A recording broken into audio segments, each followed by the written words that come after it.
I'm going to make around right. I'd like to thank David Dunstan and that executive for very taking manager. And then, looking forward to Eric on seven. Yeah. Yeah. I want to thank Pete Bales, Mark Weinstein, and Michael Roy. Thank you for the speaker programs. They always line up for good speakers. And Jim Brown, I look for the website. And would you like to do the invocation, sir? Yeah. Oh, yeah, Danny's off. We'd like to mention here. Bow our heads, please. Holy Creator, gorgeous day for allowing us to gather around these tables for friendship and fellowship. We thank you for our many blessings, both as individuals and as a Rotary Club. May we share those blessings with those in our community in need, less fortunate than ourselves. May you lead us and guide us how we may best do so. Thank you for the food placed before us. Bless it to our bodies, strengthen us, and nourish us to your good works. May these things that we ask be granted, for we ask them in your holy name. Amen. Thank you. Secretary report. First thing, Josh wasn't here last week and he can't be here this week. His brother got taken to Cleveland Hospital for some emergency surgery. And Jeff is just driving back today, so he's been up there since last Friday. So, right here, it doesn't sound good for brother, but I don't know, you know, Josh, not holding us up right, sorry about that. Secretary report. Jim. Oh, Jim, sorry. Oh, 63%. We have a couple again. Beth, you want to go first? Jonas, he joined us last week. We've got one more still full to join. oh, good. So Jonas, he's is it allowed to say anything about himself? Sure, just pay my. Okay, go ahead, Vince. I'm the broker owner of Streetlight Realty and a long-term Beavercreek native. Well, that's because we're a long-time friend of mine, so I got there. You go. It's true. Maybe right here. Down. Yeah. Yes. Oh, I guess I did. I have Zach Upton, and for all of you that don't know, Zach's going to be running for city council in November. $5, right?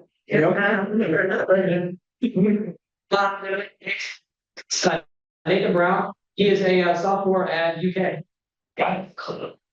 Well, Chris, you ready to do the sergeant at arms report? Yeah. Looks good. Thank you, Brown. Good. I don't think you're all. All right, good afternoon, fellow Rotarians, and hello again to our guests, Zach and Nathan, and potential future Rotarians, Chief Lindsay and Jonas. And of course, our incredible speaker who will be up here shortly. And welcome again to the July 18th meeting of the Rotary Club of Beavercreek, and happy Insurance Nerd Day. It's crazy to think that not too long ago, calling somebody a nerd was an ultimate power move, an insult, and now it is cool to be a nerd.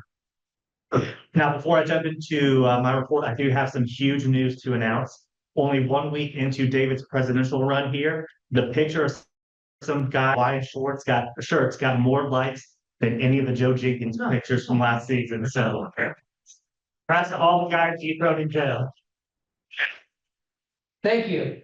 Now, moving on to birthdays and anniversaries. Speak of the devil, July 20th, Joe Jenkins will be celebrating his birthday. No partner birthdays, but we do have a member anniversary. Sandy Brubaker will be celebrating 10 years on the 24th. And I don't see Paul Otten, so hopefully after 30 years, he remembers that he has a wedding anniversary with Julie on the 22nd. Some good things that happened today in history. Going back to 1334, the Bishop of Florence blessed the first foundation stone for the new bell tower of the Florence Cathedral, which is still standing today. Fun fact, especially for those who lack patience for new things being built, This was constructed over several phases that during a period lasting over 150 years. But there were some valid interruptions, one being a war, one being political turmoil, and then the Black Death put a hold to it. Fast forwarding to 1969, and I'll be the first one to admit I was not aware of this, if it's a big deal or not, because I never really got into their music. But Ringo Starr recorded his vocal to the Octopus Garden for the Abbey Road album, a song that he wrote after he quit the Beatles. And then 1976, a 14-year-old Romanian gymnast named Natalia, I'm going to butcher this last name, but Comaneci, scored the first ever perfect 10 at the Olympics with her performance on the uneven parallel bars.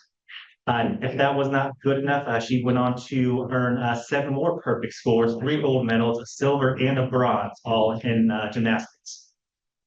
Now for some fun things to celebrate coming up. Starting tomorrow, we have National Football Day. It's also National Words with Friends Day. Sunday, we have National Fortune Cookie Day, along with National Moon Day, and that is about those giant rocks circling planets, not your backside.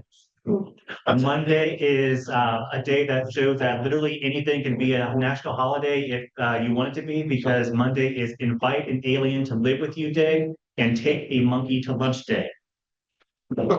Tuesday is Pi Approximation Day, and for all those math nerds out there, anyone know what Pi Approximation Day is?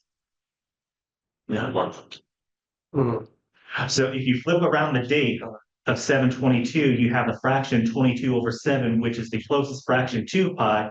So again, another holiday that you can make out of anything. But more importantly, Tuesday, for those who like to relax, is also National Hammock Day. Wednesday, we have National Gorgeous Grandma Day, along with Peanut Butter and Chocolate Day. And then Thursday is National Tequila Day, which you might need some tequila for this next one, because it's also National Tell an Old Joke Day. So who would like to hear an old joke? Yeah. Thank you. So it wouldn't be an old joke unless we went all the way back to 70 AD. This was inscribed in a stylus found in Roman London. And it said, I've come to the city and all I got was this cheap pig. We're looking for some fun things to do. Sunday, we still have the summer concert series going on. The Mosaic Church Band at Dominic will be playing at Dominic Lefino Park from 7 to 8. Tuesday, our friends at the Chamber will be having Adam Dyer from Cyberweb again. He will be hosting a webinar on internet safety. And I believe it'll be more high level and not just don't have your password be 1234556 or things like that, especially with everything that's going on. So I definitely recommend checking that one out again.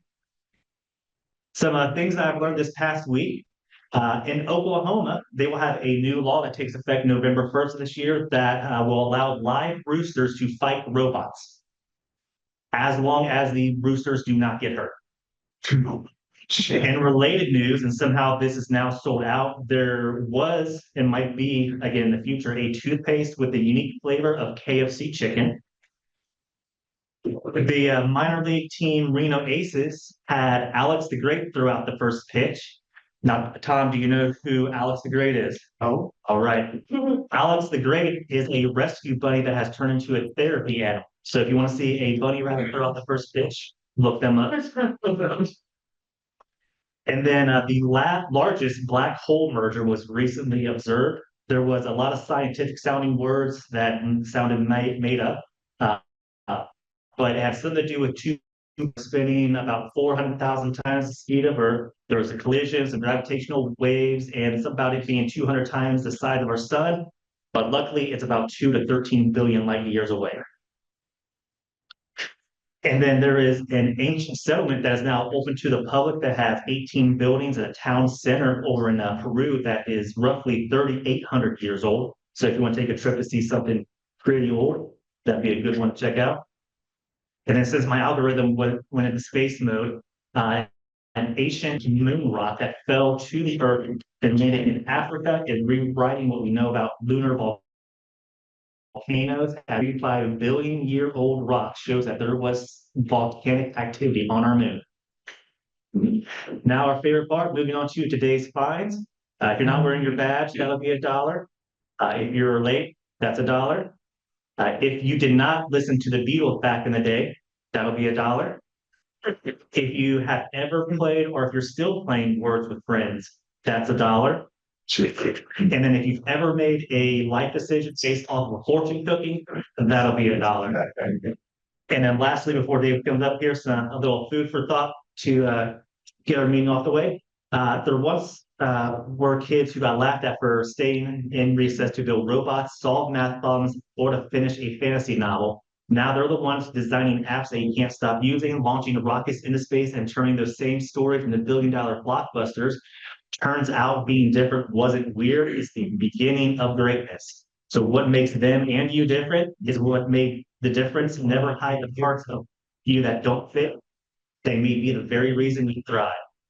David, time for half books. What? Yeah, good. So let me look for today. Yes.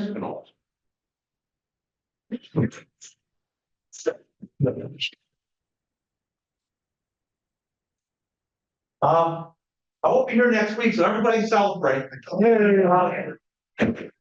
Tomorrow I leave for Miami, getting on a cruise ship on Sunday with all of my kids and all but 2 of the grandkids. The 1-year-old's not coming and one of the 20-year-olds isn't coming. So it'll be 15 of us on the cruise ship. I'm sure we'll raise hell. Enjoy. Whatever. I'm Stephen Brown, by the way. Who's gonna be at a meeting? Love seeing a formal friend in Beavercreek in here. Hope he becomes a member if we approve him. I don't know if you heard, I'm also a hockey champion, so nickname is Sniper. So and lastly, I'm donating $100 or $800 today to Rotary, also known as my dues. So. We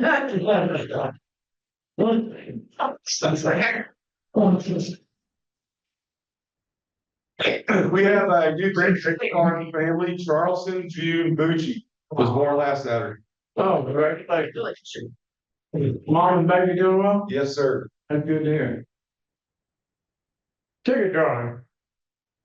So is there any more happy bucks before I get? Oh yeah, I got a happy buck. I got to check a bucket list yesterday, and I got to go see Lionel Messi play soccer. So that was pretty cool. I got to take Jared last. Thanks for the invite. You're welcome. Yeah. Hey, I'm just glad you're back. I thought you were like lost. Yeah. Well, I don't have a badge anymore. That's true. Hey, that's Eric. He didn't pay your dues, so Eric took it. Okay, the winning ticket number is 136-789. Wait. No way. It's 2 weeks in a row. Yep.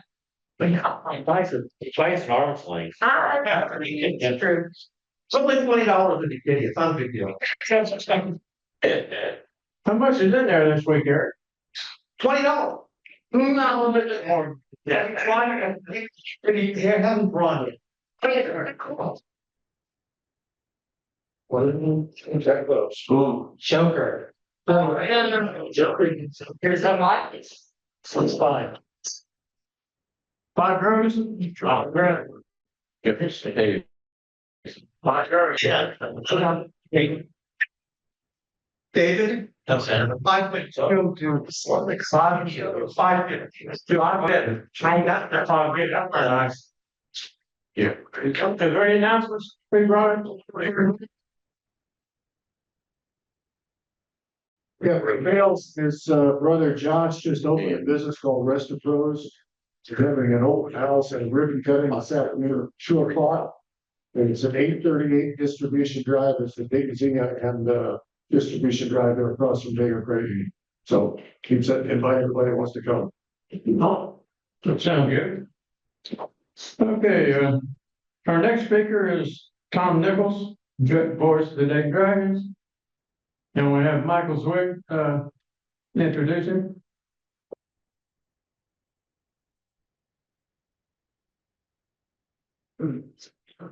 Thank you, Mike. Thank you, Colonel. You're welcome.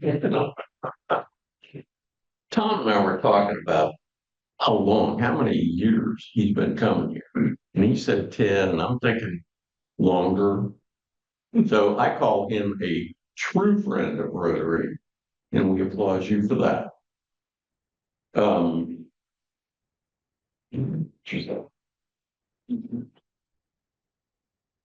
Tom has been with the Dayton Dragons organization for, is it 18 years now? Yeah. He's been in broadcasting since 1987.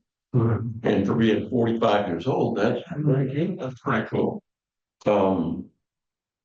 He actually got called up to the majors once for one game to call the Reds. And I thought that was a pretty cool thing. So Tom, come tell us that. Great. All right. Thank you, Mike. Good everybody. Good to be back. As Mike mentioned, I've been here many times and I always appreciate Mike's email, usually in the middle of the winter when I'm thinking about summer and thinking, oh yeah, that'll be a nice warm day when we get there and do that speech. And it always causes me to think some good thoughts, but good to be back today and happy to be here. I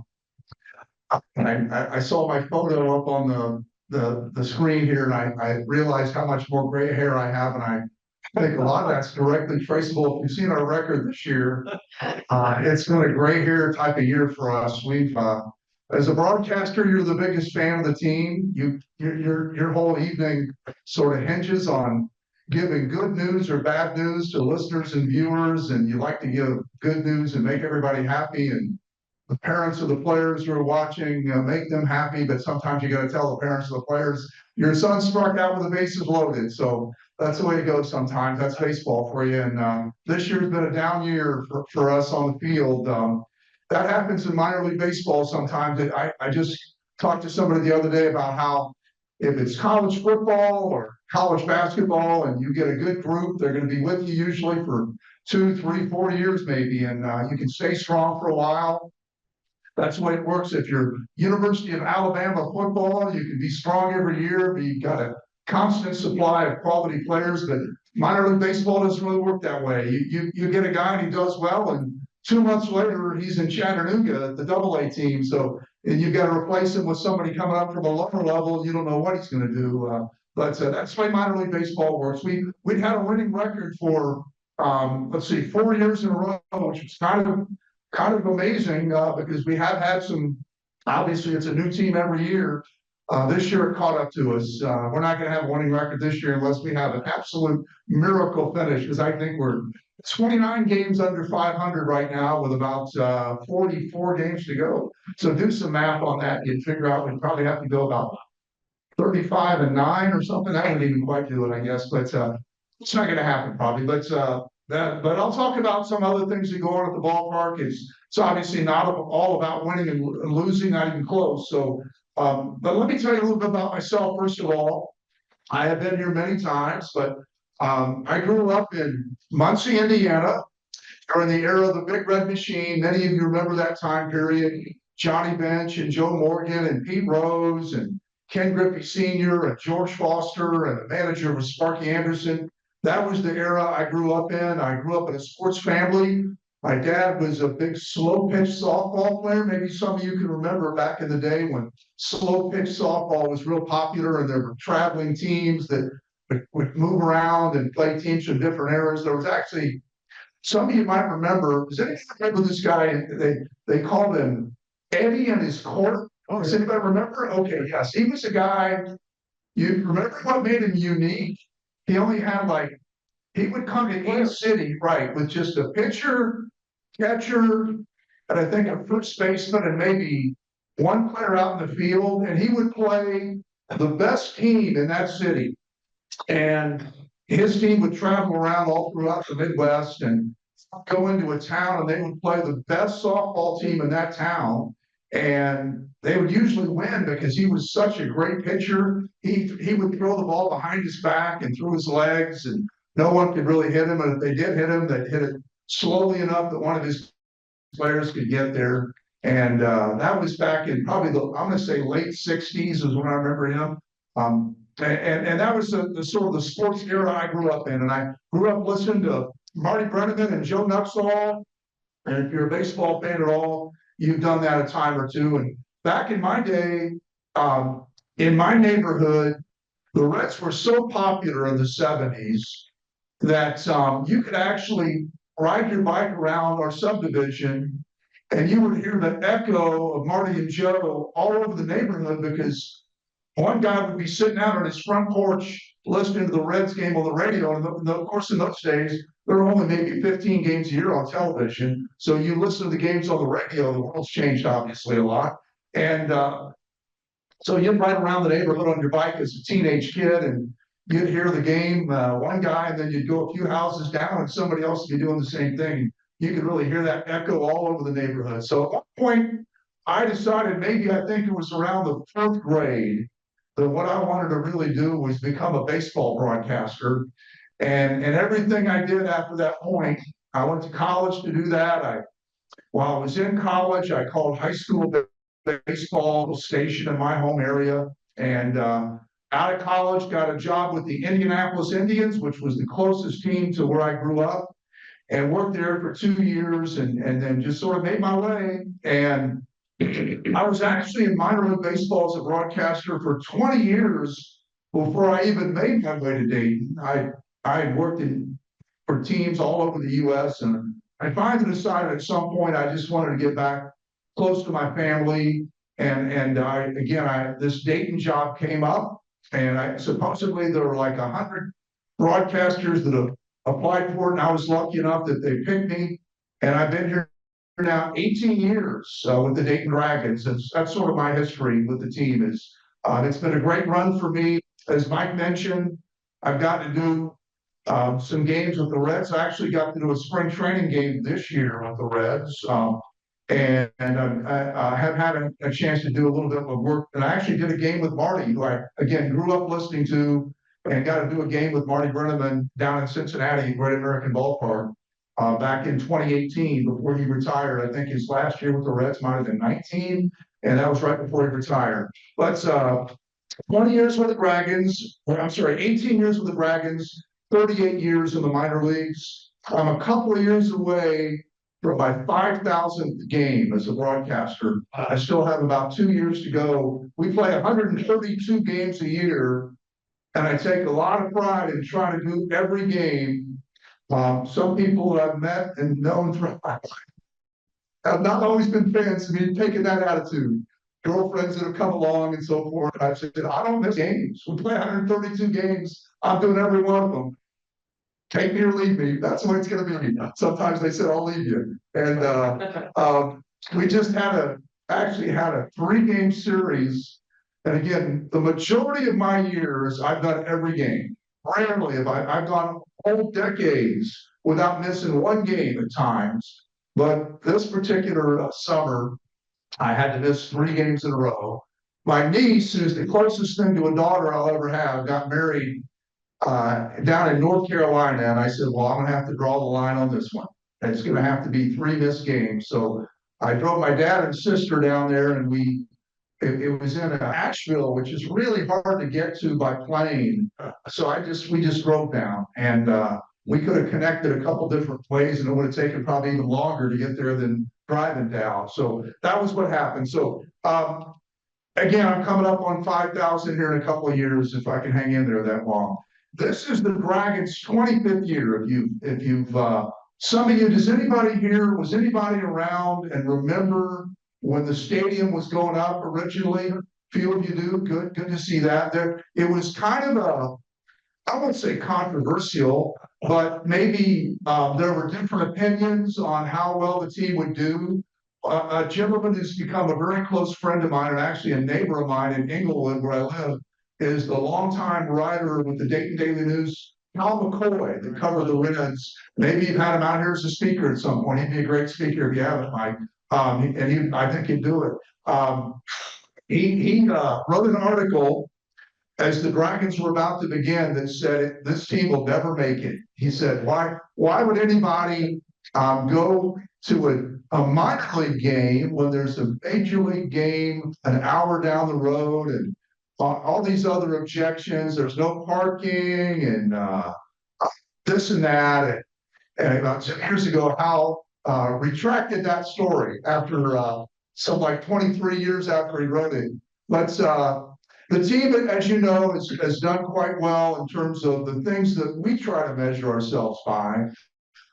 I'll talk about this in a minute, but we don't really have control at all over the wins and losses. That's part of our partnership with the Reds. We want the team to win, obviously, and I want the team probably more than anybody to win because that's my job. I have to talk about it for 3.5 hours every night. And so it's a lot more fun when the team's winning, but we don't have control over the weather or the wins and losses. What we do have control over is trying to make it a nice night for everyone when they come to the ballpark.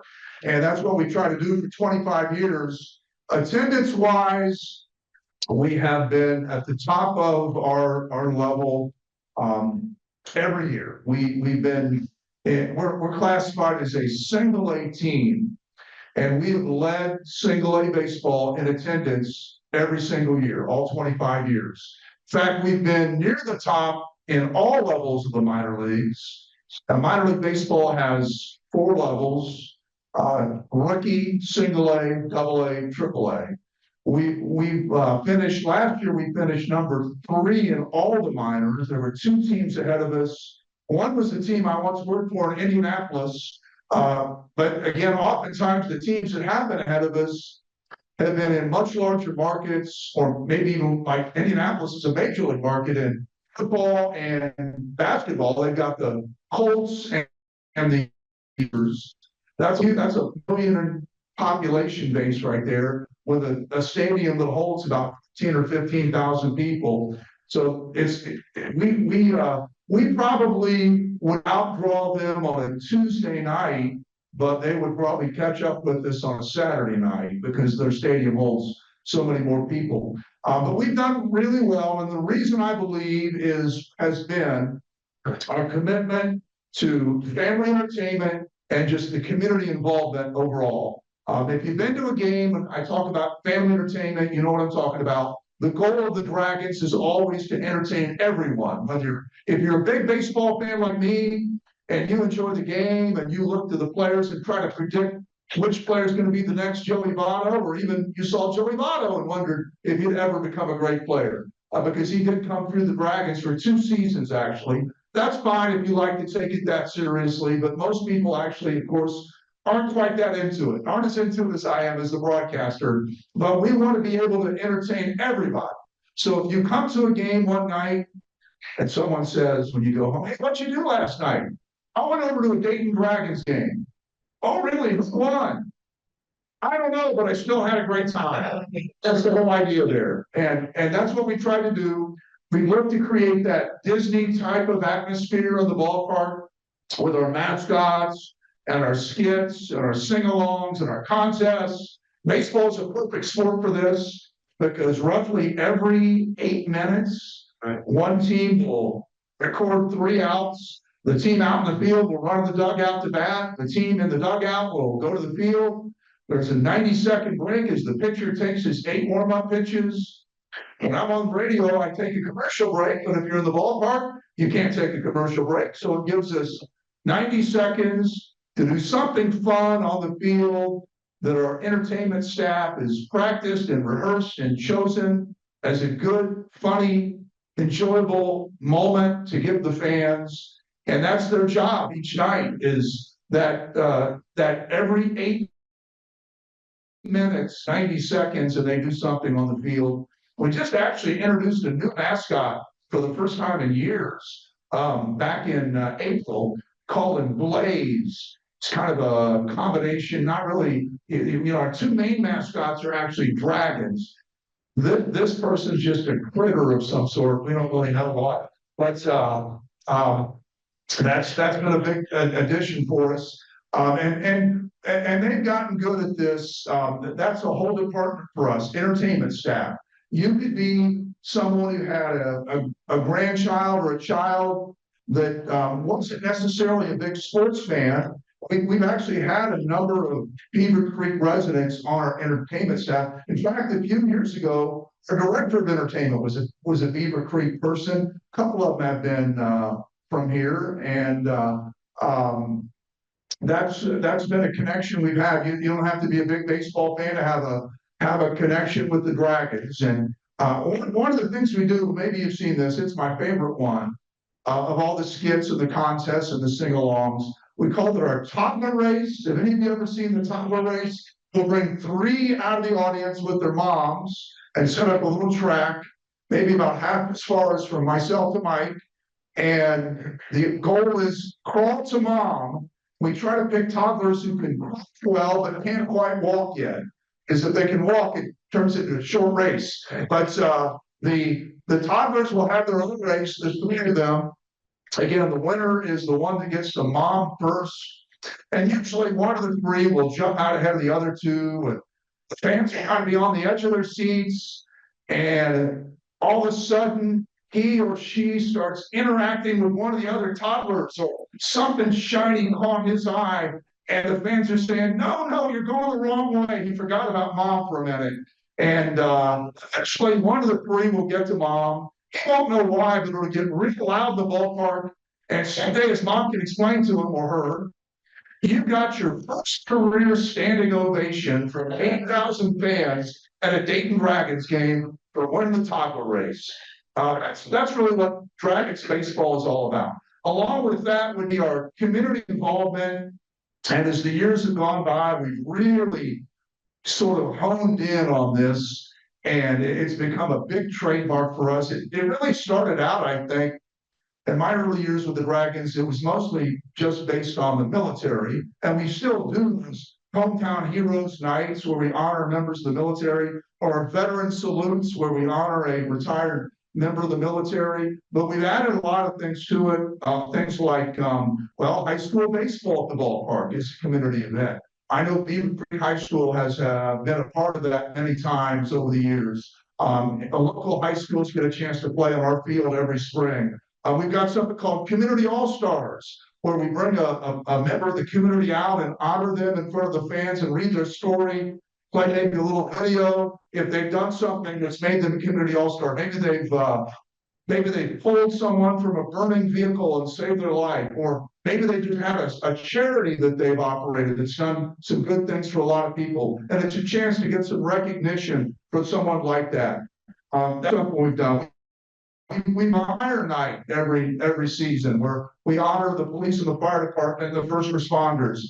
We've had something called Home Run for Life, which is a little bit like maybe Make-A-Wish, but hopefully with a chance for the child that's involved to go on and live a long life.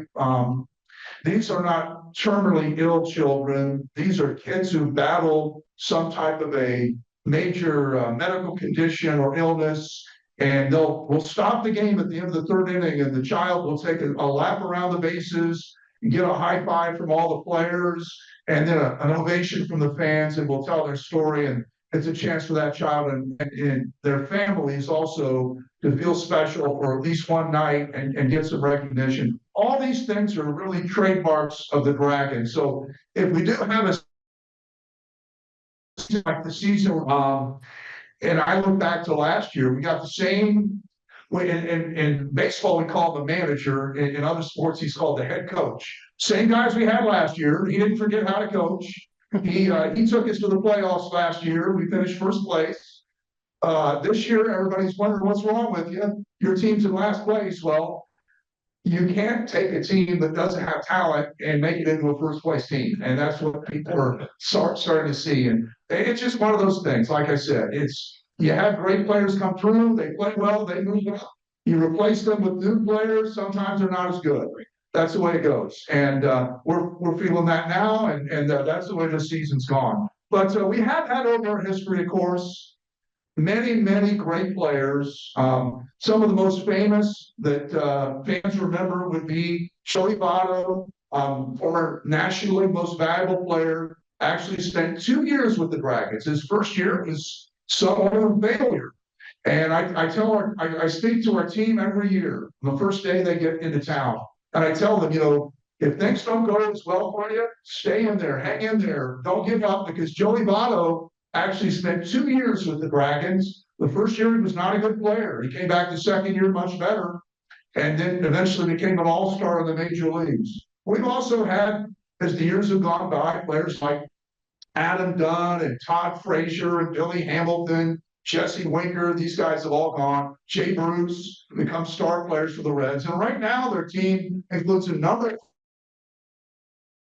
former drag. Well, we just had two in the All-Star game on Tuesday night. Ellie De La Cruz and Andrew Abbott both represent the Reds in the Major League All-Star game on Tuesday night. They're former Dragons, both of them, from the same team, in fact, the 2022 Dragons team. And some other members of the Reds right now that play for the Dragons would include guys like Hunter Green and their catcher Tyler Stevenson, their center fielder TJ Friedel, and their second baseman Matt McLean. All those guys play for the Dragons. There's many more that I don't have time to mention. We've had about 154, I think, over our history go from the Dragons to the major leagues over our 25 years. So on average, about 6 players per year you'll see on the field that'll someday go to the major leagues. Now, that's 6 off the whole team. So about 20% total will make it.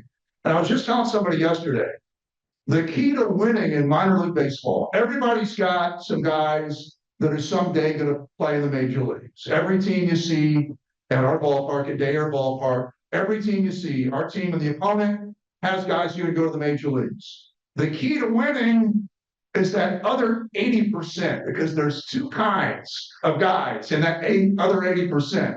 We call the players who are going to make it prospects. The other guys, I guess you can call them non-prospects. There's 2 kinds. The kinds of non-prospects that help you, maybe they don't have major league talent, but they help you today. And the kinds of non-prospects that hurt you.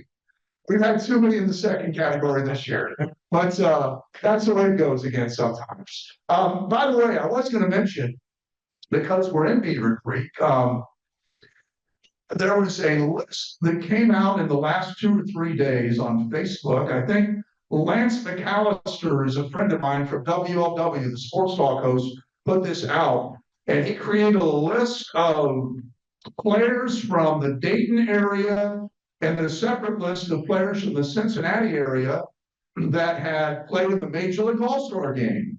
And the Dayton list had guys like Mike Schmidt, who was a Hall of Famer from Dayton, and Steve Yeager, catcher during the 70s, it was from Dayton. And then more recently, there have been a few as well, but they left one off, and I added it to the list that was on Facebook because I don't know if you remember this guy. There was a kid that went to Beavercreek High School named Justin Masterson, played in the major leagues, and he did play in the All-Star game. So there you have a Beavercreek player that made it all the way to the Major League All-Star game. Now, he did not play for the Dragons. I think he was drafted by, at that time, they were the Cleveland Indians. Now they're the Cleveland Guardians. That's where he played the All-Star game.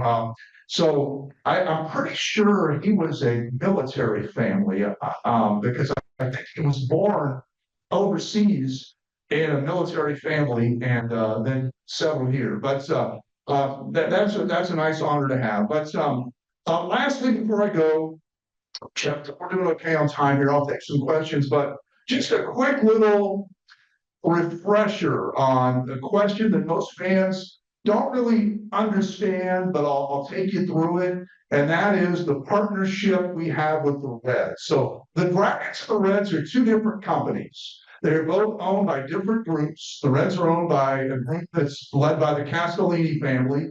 We have a different ownership group, totally not connected with the Reds. We have a player development contract with the Reds that is 10 years in duration.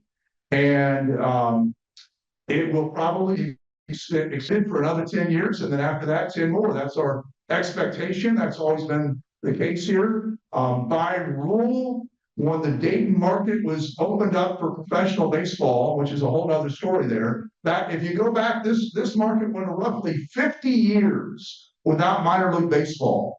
And the reason was that there was a territorial restriction on the Dayton market. Every major league team gets roughly a 12-county area around their ballpark that is prohibited from having another minor league team or major league team. That's the territory restricted. It's like a car, an auto dealership. You can't put a Chevy dealership across the street from somebody else's Chevy dealership. It's a franchise. And same thing in baseball. So for 50 years, there was no professional baseball in Dayton because of that.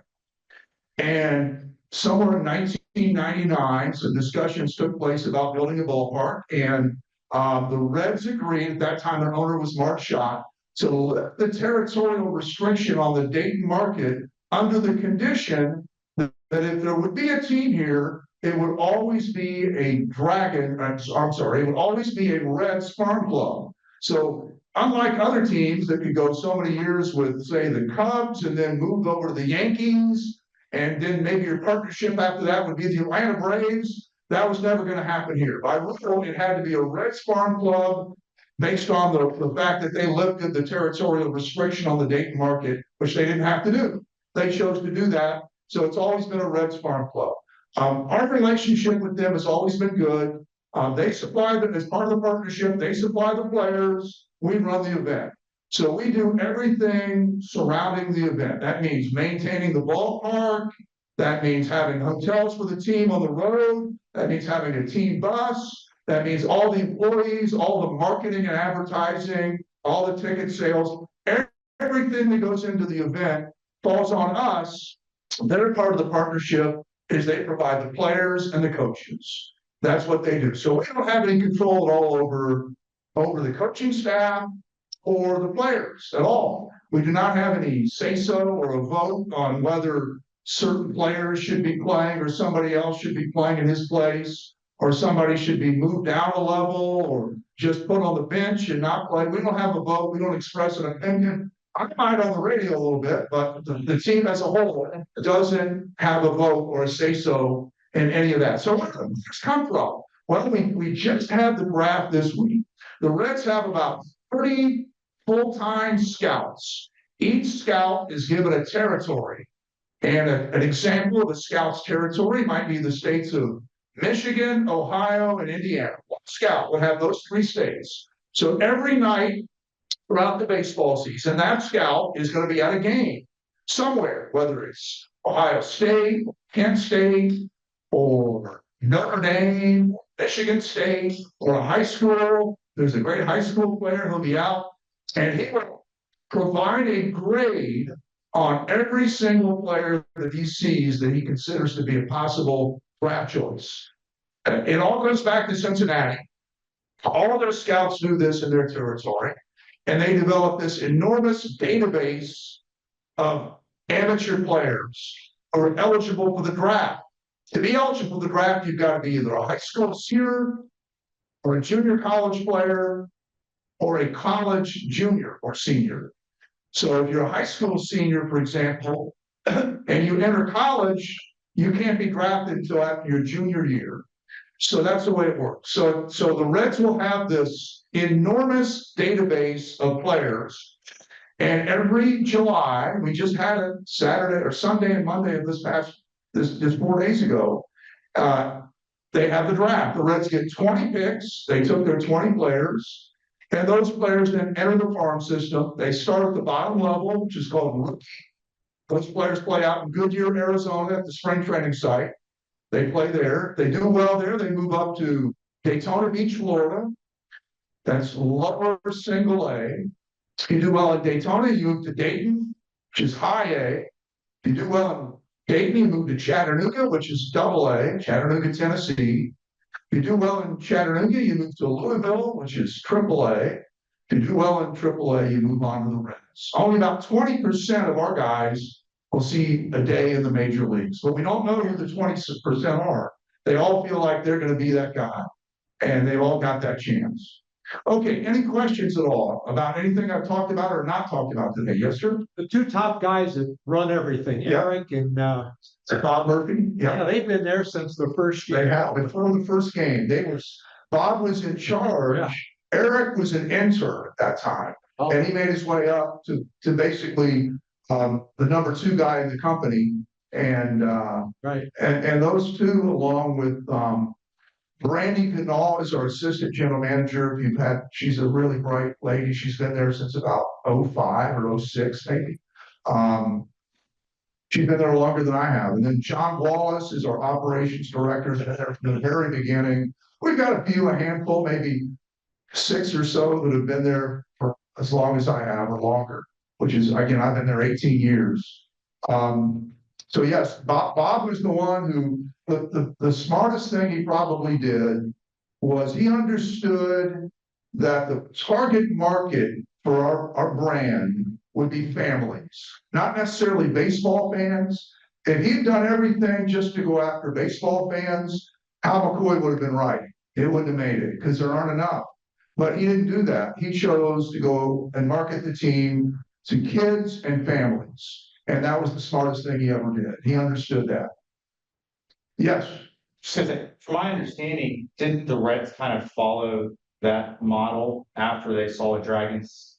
I mean, maybe to some degree, I think all of baseball has kind of taken the minor league model as the world's changed. I was just talking to my dad about this the other day because it used to be people were just so much more serious about their fandom. And you still have a few of those people, but for the most part, everybody else has got so much more going on in their life that they don't. I mean, I can remember, I looked at a picture the other day. Again, the Major League All-Star game was Tuesday, and there were people posting things on social media like photos of the All-Star team from like 1975, and I was 11 years old, and I knew every single player. To this day, I can look at that picture. I know every player.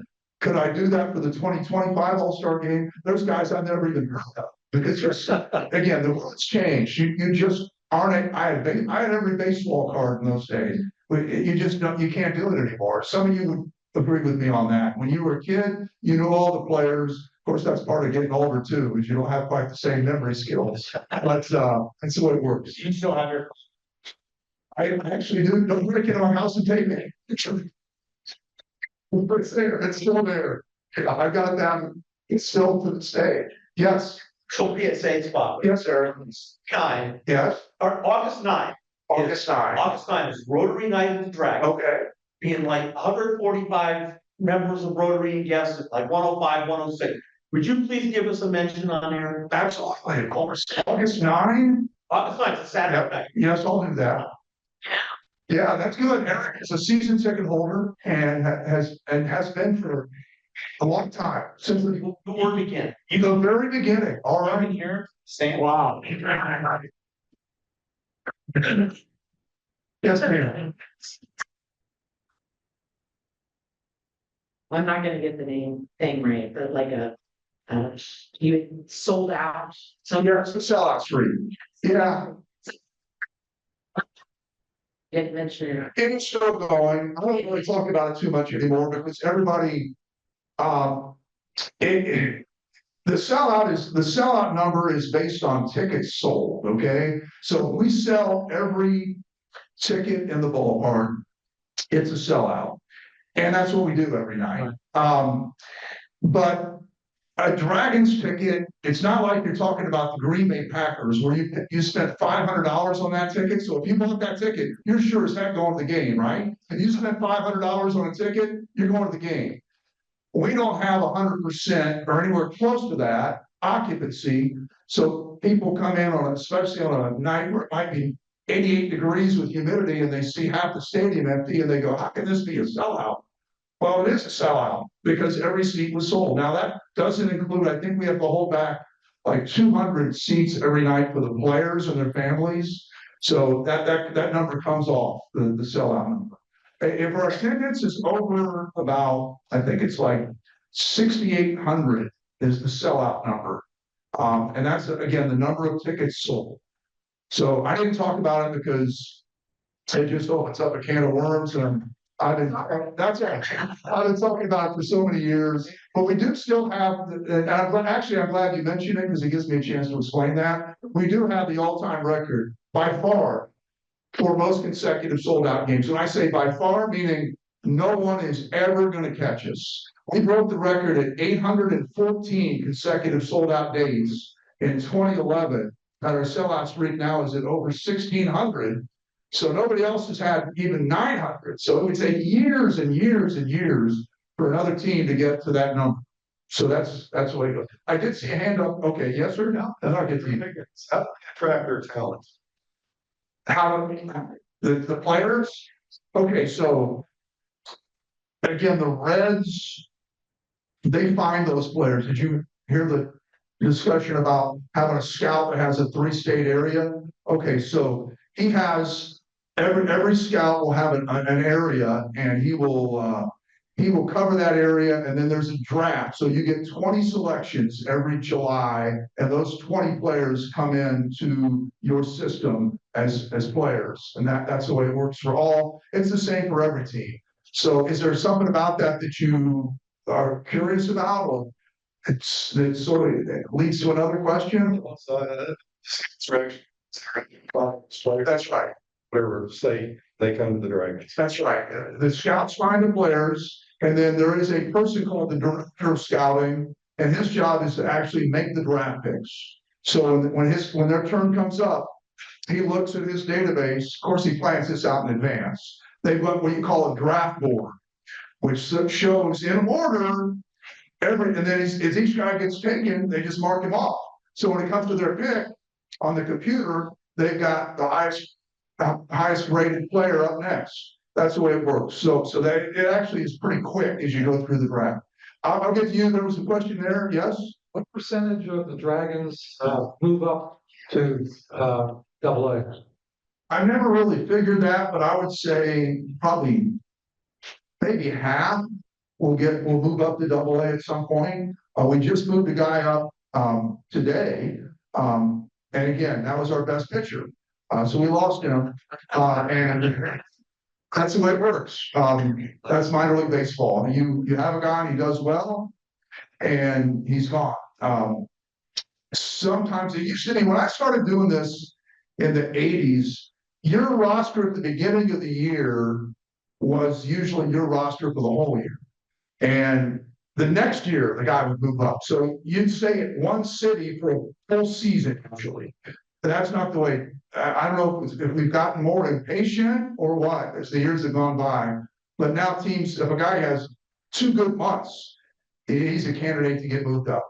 Good games, like. Yeah, that's right. Burks is here 3 days. Now he's in the major leagues.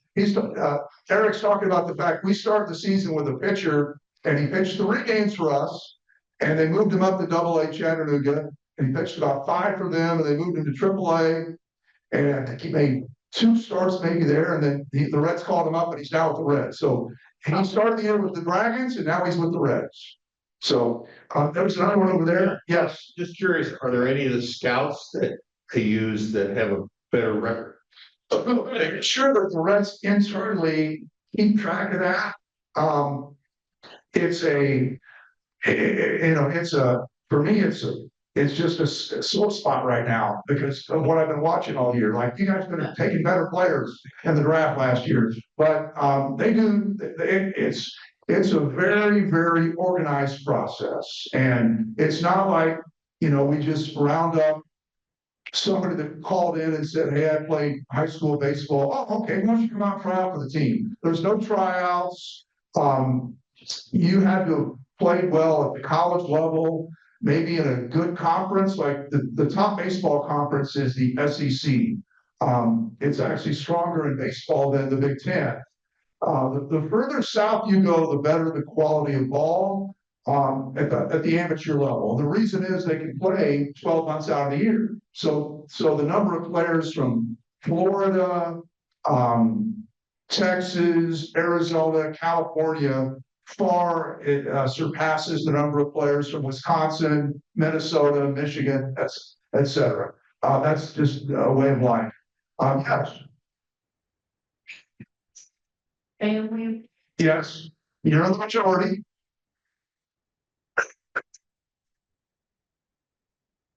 That's what I would do. Okay, when you walk up to go in the gate, we have these people called the green team. And you'll see them wearing green, and they're working for the team, and they're walking around sort of greeting people. Go up to one of them and say, "Hey, do you guys looking for anyone for the contest for tonight?" Because they're the ones that find the contestants. And you're just making their job easier if you go up and volunteer. If you actually get picked, I want to know about it, because I want to say, I take credit for it. And the gates open and say, Got to. yeah. Instead of doing a shout out on August 9th, yeah, with that hat, Aaron throw out one of her pitches. Trail with that one, but all I know is he's been a season ticket holder for 25 years out of Cary Swing. Wow. Seemed like the team, reading, even ten, late thought. Caveat that if they win, they now become major league players, what? A dragon will be put on the. No, what you're basically saying is what was our best team? That would have been the 2011 Dragons. Our star player that year was our shortstop. He became a center fielder later, but for us, he was a shortstop. At that time, the Dragons club record for most stolen bases in one season was 37. And that year, he stole 103 bases for the Dayton Dragons. Billy Hamilton was his name. Most exciting player I've ever seen. He was sort of the straw that stirred the drink, I like to say. He was the main guy for us. All right. All right. All for okay. What is your most valuable baseball card that you have? He's gonna Sure. I have separated the ones that I think would have value. So now I'm 61 years old, okay? Some of the guys in the room are my age or maybe even older in some cases, and they remember that there was a day when you could collect cards thinking about how much they're going to be worth someday. You might put them on the spokes of your bicycle, or the guy got traded, you just won in the car, a new team, and literally won the car. So what we were in those days, we collect cards and think about, okay, I'm 8 years old and this is going to be worth $10,000 someday. We didn't do that. So I separated the valuable ones from what they call commons, which are just the ones that have no real value. I don't know, rookie cards, there were years when I had every card in the set. So that was in those days, it was like 600 cards. So I started noticing when I was a kid that there were places you could buy the whole set. And that was like, okay, well, I'm just going to do that rather than keep running to the candy shop down the street and getting them 10 at a time. I'm just going to get the whole set, not get any doubles. So that was the way we collected cards in those days. I don't know if any kids, does anybody here know a kid that collects cards? Yeah. Good. Yeah. Yeah. Okay. It's full of about $4,000 paper cards away. Right at 1 o'clock, I know you want to get out of here by 1, so I'll be happy to talk with anyone afterwards if you have a question. But I'll turn it back over. And thanks again for inviting me. We'll hope to see you back next week. Thank you very much. That was very interesting. Informative. Yeah. Anybody that wasn't here last week, that's here this week? Stephen Brown. We gave these out to members last night. Okay, good. I've got a few of them over the table here. I'll catch up with you. I'll give them to you. All right, speakers next week is Heidi Schiller, the district governor of Rotary, and the zone director of membership, Dorothy Mead. Dottie, excuse me. And our greeters will be Abby Graham and yet to be Bonatola. Okay. And I y'all wondering, it's 105 days till Halloween. I know y'all wonder, no quotes about it. No problem about it. Yeah. And thanks you guys for wearing the ladies, if you wore the flower shirt. Hopefully we'll get another picture today like we did last time. And I'll do the shorts again next week, I promise you. Anything else for the good of the class? Keep an eye on the Beavercreek Rotary Facebook and webpage for anything coming up, anything new. Again, anything for the good of the club?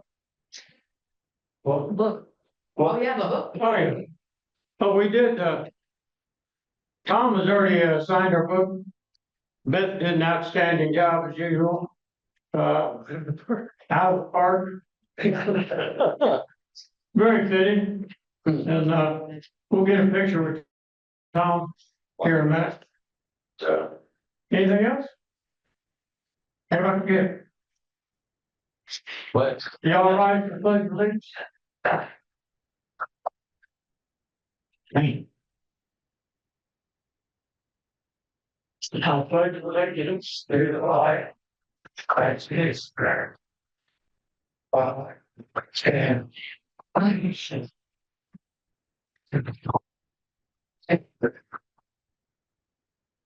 Joe will have to place me. I'm thanking you all.